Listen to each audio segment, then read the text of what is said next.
Cette semaine, dans le portrait de la semaine, rencontre avec Yves Météreau, maire de La Baule et président de Cap Atlantique, l'homme qui fédère le dynamisme et le charme des 15 communes du territoire. Votre premier souvenir à La Baule? Alors mon premier souvenir à La Baule, et je crois que vous avez pu le voir puisque je vous ai amené une photo, c'était en 1947 avec mon père en haut de l'avenue du Général de Gaulle.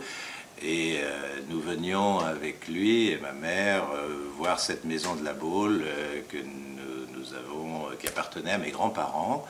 Et nous sommes arrivés en fait à La Baule en 1949, c'est-à-dire 2 ans après, et j'ai pas quitté La Baule. Quel est pour vous le charme essentiel de La Baule?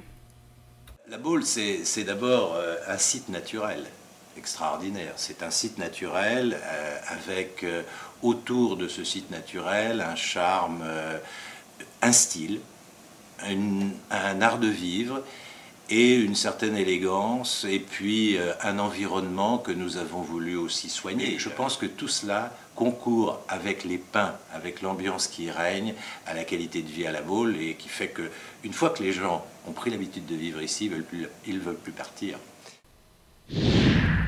Votre rituel dans la presqu'île? J'aime bien jouer au golf, d'abord, c'est une passion que j'ai depuis de nombreuses années. J'aime bien aller me promener sur la côte sauvage en vélo parce que je trouve que ce paysage est à la fois grandiose et humain, et avec des formes, des couleurs dans les rochers qui sont extraordinaires. J'aime bien un endroit que vous connaissez peut-être pas très bien qui s'appelle l'étang de Kercabu, près de Saint-Liphard, entre Saint-Liphard et Guérande, qui est un endroit bucolique, complètement différent, avec un moulin, un étang et des landes autour, mais qui est extrêmement joli, qui est un endroit un peu caché, que peu de gens connaissent, et ben je vous invite à y aller faire un tour. Votre petit coin de paradis dans la presqu'île? Moi j'aime bien, j'ai un endroit que j'aime bien à La Baule, qui est plus caractéristique de La Baule, c'est tout simplement mon jardin qu'on a aménagé, un endroit avec des fleurs, un endroit sous les pins, un endroit où on peut lire. C'est vrai que c'est un endroit où je vis avec mon épouse, avec mes enfants et mes petits-enfants quand ils viennent me voir, et que c'est vraiment un endroit où j'aimerais continuer à vivre, et qui me fait vraiment penser à notre ville de La Baule et à cette région aussi. Parce que c'est l'idée de la ville-jardin qu'on a voulu retranscrire. Et bien moi j'ai essayé de la transcrire en petit modèle dans mon jardin. Dites-nous quelque chose de surprenant vous concernant. Alors je suis un fou d'histoire, je suis passionné par l'histoire, et j'ai toujours aimé l'héroïsme dans les causes perdues. C'est-à-dire que je me suis passionné pour les guerres de Vendée, je me suis passionné pour la chouannerie bretonne. J'ai des grands-parents maternels qui sont russes d'origine et polonais, et qui ont émigré après 1917, et j'aime l'histoire de la révolution ou de la contre-révolution anti-bolchevique de 1919 jusqu'à 1921 en Russie. Et puis voilà, ce sentiment. J'aime par exemple l'histoire de l'Irlande, quelques Irlandais héroïques comme Michael Collins par exemple, ou j'aime bien William Wallace en Écosse.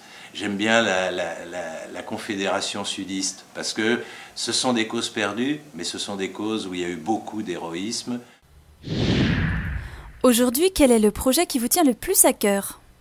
Pour La Baule, moi j'ai 2 projets qui me tiennent à cœur. C'est d'abord la réussite de la transformation de la gare où nous allons recréer un pôle multimodal. Cette gare n'avait pas évolué depuis 1927. Aujourd'hui, nous recevons 900 000 voyageurs par an. Ça va changer complètement, parce que l'arrivée à La Baule, c'est la première image que l'on a de La Baule. La plupart des gens vont venir, et dans l'avenir ce sera encore plus le cas, par voie ferroviaire, par le train. Et ils arriveront à la gare de La Baule. Il fallait absolument transformer cette gare. Et puis le deuxième projet, je crois qu'il est assez emblématique aussi d'un lieu de distraction, d'un lieu convivial, c'est le marché de La Baule.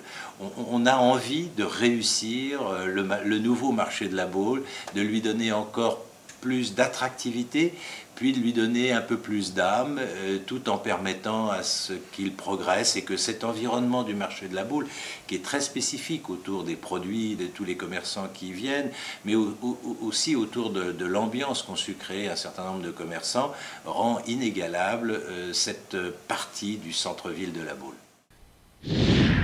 Votre musique préférée? Je suis très éclectique en matière de goûts musicaux. Cela va de la musique classique que j'aime beaucoup. J'ai toujours été formé à la musique classique comme à la littérature classique. Et j'aime beaucoup Chopin, j'aime beaucoup Mozart. Si vous me passez la nocturne opus 9 de Chopin, ce sera vraiment un bon moment pour moi. Mais j'aime bien les variétés aussi, enfin des chanteurs, j'allais dire, un peu de mon époque, hein, comme Serge Lama ou Jean Ferrat, Pierre Bachelet, que j'aime bien, parce que ça semblait être un type sincère, authentique. J'aime bien Renaud, ce qu'il chantait, parce que je trouvais que ses chansons avaient du caractère, et en même temps qu'elles traduisaient une ambiance d'une époque. Voilà, mais ce sont des chanteurs de mon époque. J'aime bien Jean Ferrat, parce qu'il aimait bien la France.